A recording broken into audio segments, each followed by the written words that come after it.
Donald Trump America के 47वें सदर बन गए। कैपिटल हिल में अपने ओहदे का हल्फ उठा लिया। अमेरिकी सुप्रीम कोर्ट के चीफ जस्टिस ने सदर डोनाल्ड ट्रंप से हल्फ लिया। तकरीब हल्फबरदारी में जो बाइडन समेत कई साबिक सदूर की शिरकत। डोनाल्ड ट्रंप के हल्फ उठाते ही कैपिटल हिल तालियों से गूंज उठा। तोपों की भी सलामी दी गई। डोनाल्ड ट्रंप से कबल नायब सदर जेडी वेंस ने हल्फ उठाया। तकरीब हल्फबरदारी में दुनिया की अहम तरीन शख्सियात की शिरकत।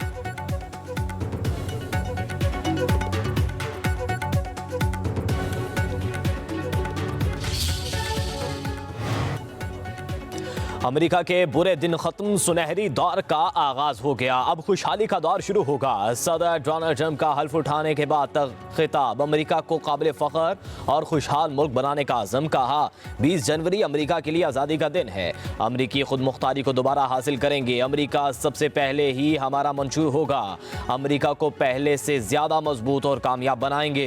अमेरिका पहले से ज़्यादा ताकतवर मुल्क बनकर उभरेगा। कहा अमेरिकी महकमा इंसाफ का गैर मुनसिफाना इस्तेमाल खत्म हो गया। इंसाफ के तराजू को मुतवाजन किया जाएगा। साबिका हुकूमतें दाखिली मसाइल हल नहीं कर सकी। सेहत और तालीम का सिस्टम नाकारा हो चुका। पॉलिसियों में तब्दीली लाएंगे। सदर ट्रंप का तमाम हुकूमती सेंसरशिप खत्म करके आज़ादी इज़हार राय वापस लाने का भी ऐलान। सदर डोनाल्ड ट्रंप का अमेरिका की जनूबी सरहद पर नेशनल इमरजेंसी नाफिज करने का ऐलान। कहा लाखों गैर कानूनी तारकीन वतन को वापस भेज देंगे। अपनी सरहदें महफूज बनाएंगे। किसी को भी अमेरिका का नाजायज फायदा नहीं उठाने दिया जाएगा।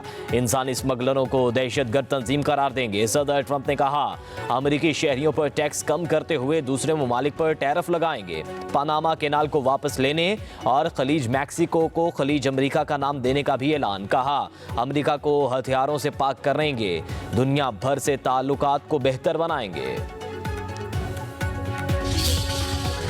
हुकूमत का 9 मई वाकयात पर जुडिशल कमीशन बनाने से इनकार। तहरीक इंसाफ के मुतालबात पर तहरीरी जवाब तैयार। हुकूमत और पीटीआई के मुज़ाकरात में डेडलॉक पैदा होने का इम्कान। ज़राए के मुताबिक हुकूमती मुज़ाकराती कमेटी के जवाब में कहा गया है जुडिशल कमीशन इन मामलात पर बनता है जो अदालत में ज़ेरे बहस ना हो। 9 मई के मुकदमात अदालतों में हैं। मुतादिद मुल्ज़िमों को मिलिट्री कोर्ट से सजाएं हो चुकी हैं। हुकूमत का मौक़िफ़। ज़राए के मुताबिक हुकूमती मौक़िफ़ है 9 मई का कोई सियासी कैदी नहीं। पीटीआई मुतालबात का हक़ाइक़ से ताल्लुक नहीं। 26 नवंबर के हवाले से लापता अफराद की फहरिस्त और गिरफ्तार अफराद की तफसीलात फराहम की जाएं। जब तक गिरफ्तार शुदगान के नाम और तफसीलात ही ना हो तो रिहाई के लिए कैसे कोई इकदाम किया जा सकता है। हुकूमती कमेटी स्पीकर कौमी असम्बली को तहरीरी जवाब पेश करेगी जिस पर चौथा इजलास करने का फैसला होगा।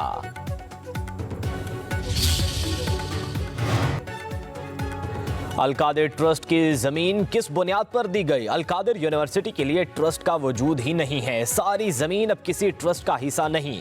इस केस को सियासी नजर से ना देखें। सेनेटर इरफान सिद्दीकी का सेनेट में इज़हार ख्याल। कहा मुल्क में किसी भी मदरसे को बंद नहीं किया जा रहा। कोई इदारा दीनी तालीम दे रहा है तो उस पर एतराज़ नहीं हो सकता। मुल्क में 20,000 से ज़्यादा मदारिस रजिस्टर्ड हैं। सिद्दीकी साहब के लिए मुनासिब नहीं है क्योंकि वो तर्जुमान है अपने हुकूमती कमेटी का और हम कैटेगरिकली कह चुके हैं कि हमारी अगर मुलाकात हुई है तो वो लॉ एंड ऑर्डर सिचुएशन पे है और लॉ एंड ऑर्डर सिचुएशन पे मुलाकात करना कोई ऐसी बात नहीं है। ये होना चाहिए। सब ने बड़ा कैटेगरिकली कहा है कि 7 दिन में अगर हुकूमत ने कमीशन बनाने का आंदिया नहीं दिया और बनाने के लिए नाम फर्दर प्रोसीड नहीं कर सके फिर हमारी चौथी मीटिंग नहीं होगी। इनको वैसे घबराहट हो जाती है क्योंकि फॉर्म 47 की हुकूमत है, उनको ये घबराहट हो जाती है। घबराहट नहीं होनी चाहिए। जहाँ तक मुज़ाकरात का ताल्लुक है मुज़ाकरात पे पेशरफ दिखाएं। चेयरमैन पीटीआई बैरिस्टर गोहर कहते हैं इरफान सिद्दीकी के लिए मौजू नहीं कि वो आर्मी चीफ और हमारी मुलाकात पर बयान दे। फॉर्म 47 की हुकूमत मामूली बातों पर ही घबराहट का शिकार हो जाती है। अडयाला जेल के बाहर मीडिया से गुफ्तगू करते हुए बैरिस्टर गोहर बोले बानी पीटीआई ने वाजे कर दिया कि हमारे मुतालबात पर जवाब दें। हुकूमत तसल्ली बख्श जवाब ना दे सकी तो मुज़ाकरात जारी रखना मुश्किल होगा। हम हुकूमत के साथ मुज़ाकरात जारी रखना चाहते हैं मगर हमारी शर्त है जुडिशल कमीशन बनाया जाए। मुज़ाकरात की कामयाबी पाकिस्तान की तरक्की की जमानत है। बातचीत ठंडे मिजाज के साथ होती है। मुल्क में जो भी होगा वो पाकिस्तान और आइन के मुताबिक होगा।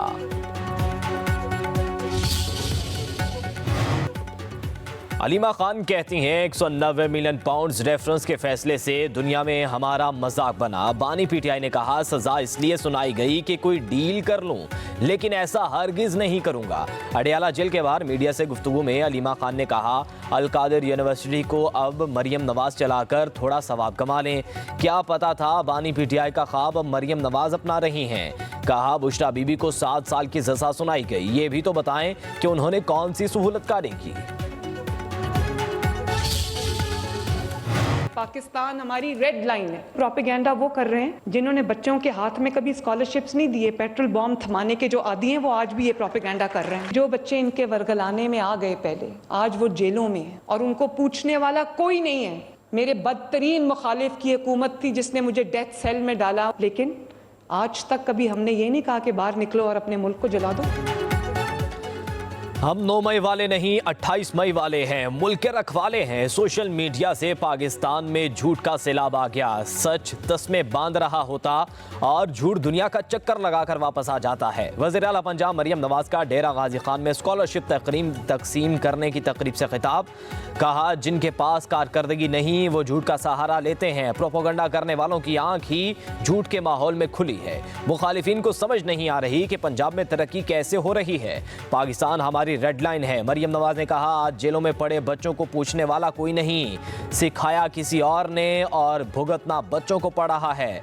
माफिया मांग मांग कर जेलों से बाहर आ रहे हैं। किसी ने टीवी पर कहा मेरे सारे प्रोग्राम को रिव्यूग्राफ करते हैं और बच्चों को समझा बुझाकर मेरे करीब लाया जाता है।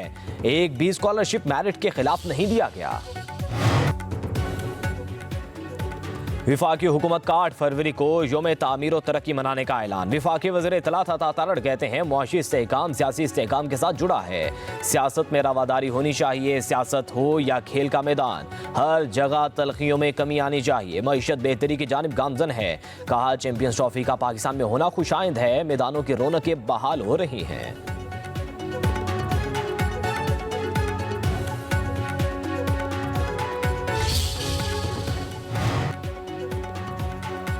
हुजाज कराम अल्लाह ताला के मेहमान, उनकी मुआवनत में किसी भी किस्म की लापरवाही बर्दाश्त नहीं करूंगा। वज़ीर आज़म शहबाज शरीफ का हज की तैयारियों के हवाले से जायज़ा इजलास से खिताब।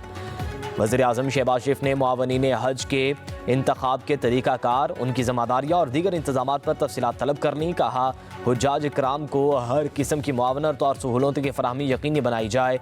सफ़र, रिहाइश और दीगर सहूलतों का ख़ास ख्याल रखा जाए। इजलास में वफाकी वज़रा आहद खान चीमा, चौधरी सालिक हुसैन और मुतल्लिका हुकाम की शिरकत।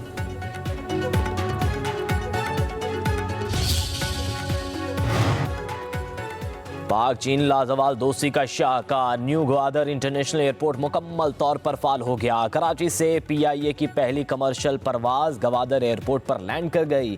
इफ्तिताही परवाज का रनवे पर वाटर कैनन सैल्यूट के साथ शानदार इस्तकबाल। न्यू ग्वादर एयरपोर्ट बलूचिस्तान के लिए नए दौर की खुशहाली का निशान है। ख्वाजा आसिफ ने तकरीब से खिताब में कहा CPEC के बानियों ने इस जदीद हवाई अड्डे के क़याम को तरजीह दी।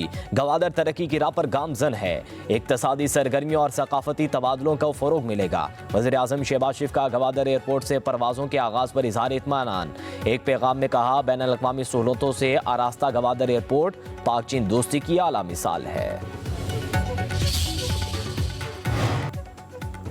ईरानी मुसल्लह अफ़वाज के chief of general staff major general Mohammad Bagheri का GHQ का दौरा। Army chief general Syed Asim Munir से मुलाकात की। मुलाकात में इलाकाई सलामती और दो तरफा दिफाई ताउन से मुतल्लिक़ अमूर पर तबादला ख्याल हुआ। GHQ पहुँचने पर मेजर जनरल मोहम्मद बाकरी ने शहादाए पाकिस्तान को खराज अक़ीदत पेश किया। यादगार शहादा पर फूलों की चादर चढ़ाई। पाक फौज के चाक चुबंद दस्ते ने गार्ड ऑफ ऑनर समेत उनका पुरतपाक इस्तकबाल किया। चेयरमैन यूसुफ रजा गिलानी कहते हैं सियासी इस्तेहकाम के लिए मुज़ाकरात ही वाहिद हल है, दूसरा ऑप्शन कोई भी नहीं। हुकूमत और अपोजिशन के दरमियान मैच नहीं, मुज़ाकरात चल रहे हैं। तहरीक इंसाफ और हुकूमत को दरमियान गुफ्तो शनीद का प्लेटफॉर्म फराहम किया दिया। कहा सेनेटर एजाज चौधरी के प्रोडक्शन ऑर्डर जारी किए थे मगर उन्हें सेनेट इजलास में नहीं लाया गया।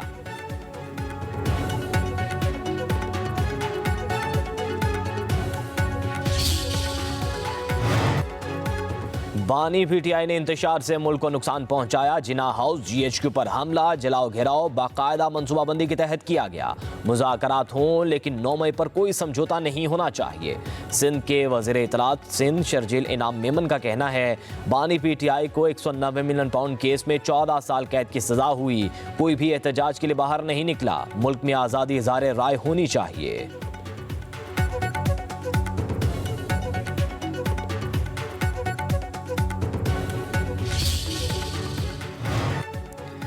$190 मिलियन पाउंड से मुतालिक बरतानवी हाईकोर्ट का फैसला जाली हुकूमत के मुंह पर जन्नाटेदार तमाचा है। मशीर इत्तलात के भी बैरिस्टर सैफ कहते हैं मुआहदे के मुताबिक यह रकम सुप्रीम कोर्ट ऑफ पाकिस्तान में जमा कराई जानी थी। ये वाजे हो गया कि अलकादिर ट्रस्ट केस का फैसला जाती अनाद और बदनीयती पर मबनी है। दीगर जाली मुकदमात की तरह यह मुकदमा भी हाईकोर्ट में बेबुनियाद साबित होगा। मरियम नवाज और शरीफ खानदान के तमाम अरमान आंसू में बह जाएंगे।